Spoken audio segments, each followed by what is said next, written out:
اعوذ باللہ من الشیطان الرجیم بسم اللہ الرحمن الرحیم یا ایہا الذین آمنوا اے ایمان والو لا تقولوا مت کہو تم راعنا راعنا کا لفظ وقولوا اور کہو تم انظرنا انظرنا کا لفظ واسمعوا اور تم سنو وللکافرین اور کافروں کے لیے عذاب علیم دردناک عذاب ہے۔ معارف القرآن للشیخ ادریس کاندلوی رحمہ اللہ، اس میں حضرت فرماتے ہیں قرآن پاک میں 88 جگہیں ایسی ہیں جہاں اللہ جل شانہ نے اس امت کے اہل ایمان کو مخاطب کیا ہے، اور یہ اس امت کے لیے بہت بڑے شرف اور اعزاز کی بات ہے۔ پہلی امتوں کے انبیاء کو خطاب ہے کتابوں کے اندر، جبکہ اس امت کے اعزاز اور شرف کے لیے نبی کے علاوہ اس امت کو بھی قرآن پاک میں خطاب ہے، ایک دو بار نہیں 88 مرتبہ خطاب ہے۔ ہاں ایک قول کے مطابق تورات میں اہل ایمان کے لیے یا ایھا المسکین کا لفظ بھی آیا ہے، اہل ایمان کو مخاطب بنانے کے لیے۔ چنانچہ آپ کے صحابی ہیں سیدنا عبداللہ بن مسعود رضی اللہ تعالی عنہ، فقیہ امت صحابی ہیں۔ ان کے پاس ایک شخص آیا، حضرت مجھے نصیحت فرما دیں۔ فرمایا جب بھی تم قرآن پاک میں یہ آیت مبارکہ سنو یا ایھا الذین آمنوا، تو فوراً اپنے کانوں کو اس کی طرف متوجہ کر دو اور دل بھی اس طرف متوجہ کر کے پوری توجہ سے سنو،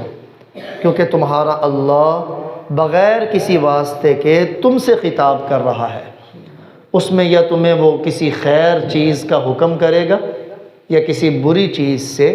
منع کرے گا، یہی تمہارے لیے سب سے بڑی نصیحت ہے۔ چنانچہ قرآن پاک میں سب سے پہلی آیت جس میں اس امت کے اہل ایمان کو خطاب ہے وہ سورہ بقرہ کی آیت نمبر 104 ہے،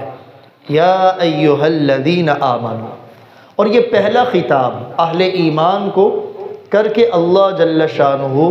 اپنے پیارے نبی کا ادب سکھا رہے ہیں، اور ان کی بے ادبی سے دیدہ دانستہ نہ چاہے بھی ان کی بے ادبی میں مبتلا ہونے سے منع کیا جا رہا ہے، متنبہ کیا جا رہا ہے۔ دراصل مدینہ منورہ میں یہود وہ ہر وقت اسی جستجو میں رہتے تھے کہ ہمیں کوئی موقع ملے آپ صلی اللہ علیہ وسلم کی گستاخی بے ادبی کرنے کا، آپ کو تکلیف پہنچانے کا یا اہل ایمان کو تکلیف پہنچانے کا۔ علل اعلان اور کھلم کھلا تو وہ یہ نہ کرتے، لیکن ایسا انداز اختیار کرتے کہ جس سے عام مسلمانوں کو ان کی اس شرارت کا پتہ نہ چلتا۔ چنانچہ آپ کی بابرکت مجلس میں حاضر ہوتے، آپ گفتگو فرما رہے ہوتے، ایمان اور اسلام کی تبلیغ کر رہے ہوتے، تو درمیان گفتگو کوئی یہودی بولتا راعنا، اس لفظ کو اگر عربی زبان میں لیں تو اس کا معنی اچھا ہے۔ معنی کیا ہے؟ آپ ہماری مصلحت کی رعایت فرمائیں، ہماری طرف نظر کرم فرمائیں، ہماری طرف توجہ فرمائیں، یعنی جو بات ابھی آپ نے کی ہے اس کو دوبارہ پھر کر دیں تاکہ ہمیں سمجھ میں آ جائے، یا کچھ تھوڑا سا رکیں تاکہ ہم اس بات کو یاد کر لیں۔ عربی زبان میں اس کا معنی صحیح تھا، تو اہل ایمان ان کی نظر عربی والے معنی کی طرف گئی، اور دوسرا انہوں نے دیکھا کہ یہ اہل کتاب ہیں، پہلے بھی انبیاء کے آداب کو جاننے والے ہیں، تو یہ والا لفظ ہو سکتا ہے انبیاء کی شایان شان سب سے بہتر لفظ ہو۔ تو انہوں نے بھی ان کو سنتے ہوئے جب انہیں مجلس میں ضرورت پڑتی کہ آپ صلی اللہ علیہ وسلم کی کوئی بات صحیح طریقے سے نہ سنتی یا صحیح طریقے سے سمجھ میں نہ آتی یا اس بات کو وہ ذہن نشین کرنا چاہتے، تو وہ بھی اہل کتاب کو دیکھا دیکھی یہ والا لفظ کہنے لگے، راعنا، ہماری مصلحت کی رعایت فرمائیں۔ اہل کتاب جب یہ لفظ بولتے تھے تو ان کے اندر کا خباثت، خبث باطن تھی وہ پیارے نبی کی تکلیف اور آپ کی بے ادبی کرنے کے لیے یہ لفظ بولتے، کیونکہ عبرانی زبان میں یعنی اہل کتاب کی زبان میں یہ والا لفظ گالی کے طور پہ استعمال ہوتا تھا۔ وہ عربی مراد نہیں لیتے تھے، بلکہ اپنی عبرانی زبان میں بطور گالی کے آپ کو یہ لفظ بولتے تھے۔ گالی کیا کہ آپ سنیں اور آپ بہرے ہوں، معاذ اللہ آپ نہ سن سکیں، عبرانی زبان میں اس کا یہ ترجمہ۔ یا اس لفظ کو بولتے ہوئے عربی میں بھی ایک معنی اس کا ہے ہماری رعایت کریں، کیونکہ یہ باب مفاعلہ سے ہے، اگر اس کا مصدر مراعات ہو تو یہ رعایت کرنے سے ہے کہ آپ ہماری رعایت کریں، اور اگر اس کا مصدر رعونت ہو، عربی میں بھی اگر اس کا مصدر رعونت ہو تو یہ بے وقوف اور احمق کے معنی میں ہے کہ اے ہمارے بے وقوف، اے ہمارے احمق، معاذ اللہ، تو اس سے وہ اس معنی کو مراد لیتے۔ یا بولتے ہوئے راعی، یہ جو عین ہے، عین کے نیچے زیر ہے،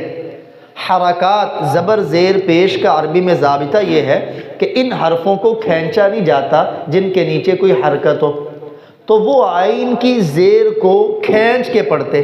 راعینہ کی جگہ راعینہ، تھوڑا سا زبان کو دبا کے پڑھتے، اور راعی عربی میں چرواہے کو کہتے۔ تو اس انداز میں زبان کو دبا کر، لہجے کو دبا کے پڑھتے اور پیارے نبی کو اپنا چرواہا کہتے۔ اور جب یہ وہ لفظ بولا کرتے تھے تو بولنے کے بعد آپس میں ایک دوسرے کے ساتھ ہنسا کرتے تھے۔ پھر اہل ایمان نے جب دیکھا کہ ہو سکتا ہے یہ لفظ نبیوں کی شیان شان، تو انہوں نے بھی جب انہیں کوئی ضرورت پیش آتی تو مجلس میں اچھے معنی کو سامنے رکھتے ہوئے وہ یہ لفظ بولا کرتے تھے۔ ان کے ہاں تو کروڑویں حصے میں بھی یہ وہم نہیں تھا کہ یہ پیارے نبی کی بے ادبی کے لیے بولا جا رہا، لیکن جب اہل ایمان نے بولنا شروع کر دیا تو اہل کتاب مراد یہودی یہ پھر برملا ہنستے تھے کہ پہلے ہم ان کی بے ادبی خفیہ طریقے سے کرتے تھے، اب تو اہل ایمان اعلانیہ طور پہ ان کی بے ادبی کرنے لگ گئے۔ یہ ایسے ہی ہے جیسے قرآن پاک میں سورہ مجادلہ 28ویں پارے کی پہلی سورت، اس میں بھی ان یہودیوں کی ایک شرارت کا ذکر ہے۔ شرارت کیا؟ وَإِذَا جَاءُوكَ، جب یہ آپ کے پاس آتے ہیں، حَيَّوْكَ، تو یہ آپ کو سلام کرتے، بِمَا لَمْ يُحَيِّكَ بِهِ اللَّهُ، لیکن ان الفاظ میں سلام کرتے ہیں جن الفاظ میں اللہ نے آپ کو سلام نہیں کیا۔ یہ کرتے کیا تھے؟ ویسے تو لفظ ہے السلام علیکم، سلام سلامتی سے ہے کہ تم پر سلامتی ہو، لیکن یہ لفظ بولتے تھے السلام علیکم، جیسے ہمارے ہاں بھی لوگوں میں بسا اوقات رواج ہے مکمل سلام نہ کرنے کا۔ السلام عربی میں موت کو کہتے ہیں، تو یہ آ کے آپ کو اس انداز میں کہتے السلام علیکم، یعنی آپ پر ہلاکت پڑے معاذ اللہ۔ تو اللہ تعالیٰ نے اپنے نبی کو اس پر بھی آگاہ فرمایا اور فرمایا ان کا جواب آپ صرف وعلیکم کہہ کے دیں کہ جو انہوں نے بد دعا دی ہے وہ ان کے اوپر ہی پلٹ جائے گی، مکمل وعلیکم السلام نہ کہیں، وعلیکم کہہ دیں، ان کی بد دعا تمہارے حق میں قبول نہیں ہوگی، لیکن جب تم جواب میں وعلیکم کہو گے تو تمہاری بد دعا ان کے حق میں قبول ہوگی۔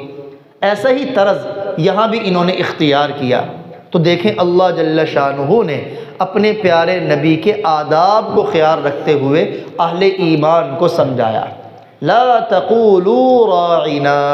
یہ جب اللہ نے کہا نا یا ایھا الذین آمنوا، تو یہ کہہ کے چونکہ ایمان والے سب سے زیادہ اللہ سے پیار کرنے والے ہوتے، والذین آمنوا اشد حبا للہ، اور جو لوگ ایمان والے ہیں وہ سب سے زیادہ اللہ سے محبت کرنے والے۔ تو جہاں بھی اللہ یا ایھا الذین آمنوا فرماتے تو مقصد اے مجھ سے سب سے زیادہ محبت کرنے والو، تمہارا محبوب تمہیں ایک نصیحت کر رہا ہے، لا تقولوا راعنا، لا تقولوا یہ نہیں ہے، مت کہو راعنا کا لفظ۔ یہاں ہمیں ایک ضابطہ بھی سمجھا دیا، جیسے احکام القرآن میں علامہ ابو بکر جساس رحمہ اللہ تعالی فرماتے ہیں کہ اس آیت سے یہ بات ثابت ہوئی کہ ہر ایسا لفظ جس کے اندر دو احتمال ہو، خیر کا بھی شر کا بھی، اس لفظ کو استعمال نہیں کرنا چاہیے۔ ہاں خیر کا جو احتمال ہے، اگر صراحتاً کوئی لفظ ساتھ ایسا نہ ملا دیا جائے جس سے خیر متعین ہو جائے تو ایسا لفظ نہیں استعمال کرنا چاہیے۔ اسی وجہ سے جو دیندار اور علماء کا طبقہ ہے، بعض جائز کام حالانکہ ہے جائز لیکن اس میں عام عوام کے اندیشے میں غلطی میں پڑ جانے کا اندیشہ ہو کہ کہیں یہ جائز کام کو دیکھتے ہوئے وہ ناجائز کام میں مبتلا نہ ہو جائے، تو علماء اور دیندار طبقہ ایسے جائز اور مباح کاموں سے بھی بچے۔ ہاں اگر وہ قائم شریعت کے اندر ضروری ہے یا مقاصد شرعیہ میں سے ہے تو پھر تو الگ بات ہے، پھر تو اسے کرنا ہی پڑے گا۔ تو اللہ تعالیٰ نے اپنے نبی کے ماننے والوں کو اس لفظ کے کہنے سے ہی روک دیا۔ چنانچہ احادیث میں آتا ہے، تفسیر ابن کثیر میں، انصار کے ایک سردار ہیں سعد بن معاذ رضی اللہ تعالیٰ عنہ، وہ عبرانی زبان سے واقف تھے۔ جب یہودی یہ لفظ کہتے اور آپس میں ہنستے تو سیدنا سعد بن معاذ رضی اللہ تعالیٰ عنہ نے ایک مرتبہ غصے میں آ کے کہا، آئندہ سے اگر تم نے یہ لفظ نبی کی بارگاہ میں بولا تو میں تمہاری گردن مار دوں گا، تمہاری گردن تن سے جدا کر دوں گا۔ اہل ایمان کے یہ جذبات ہیں کہ پیارے نبی کی چھوٹی سی بھی گستاخی، بے ادبی، تحقیر، وہ قابل گرفت سزا ہے، اہل ایمان برداشت نہیں کرتے۔ چنانچہ اس موقع پر جب سیدنا سعد بن معاذ رضی اللہ تعالیٰ عنہ نے یہ لفظ کہے تو جبریل امی قرآن پاک کی یہ آیت لے کے آئے اور اہل ایمان کو خطاب ہوا کہ آئندہ سے اگر تمہیں کچھ ضرورت پیش آئے مجلس میں تو تم نے راعنا کا لفظ نہیں کہنا،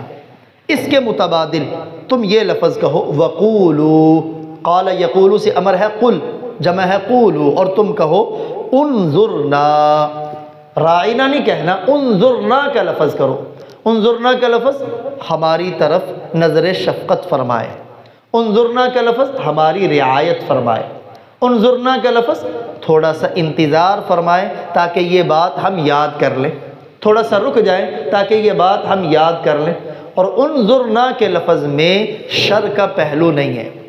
تو ایسے لفظ سے روک دیا جس میں شر کا پہلو نکلتا ہے، بے ادبی کا پہلو نکلتا ہے، اور ایسے لفظ کا حکم دیا جس کے اندر خالصتاً ادب ہے، اور ساتھ فرمایا واسمعوا، اور تم سنو۔ اس کے دو مطلب ہیں، ایک مطلب کہ تم پیارے نبی کی بات پوری توجہ سے سنو اور پھر اس پر عمل کرو، یہودیوں کی طرح نہیں کہ جو سنتے ہیں اور ساتھ کہتے سمعنا وعصینا، ہم نے سنا لیکن مانا نہیں، تم سنو بھی مانو بھی۔ دوسرا اللہ حکم دے رہے اہل ایمان کو واسمعوا،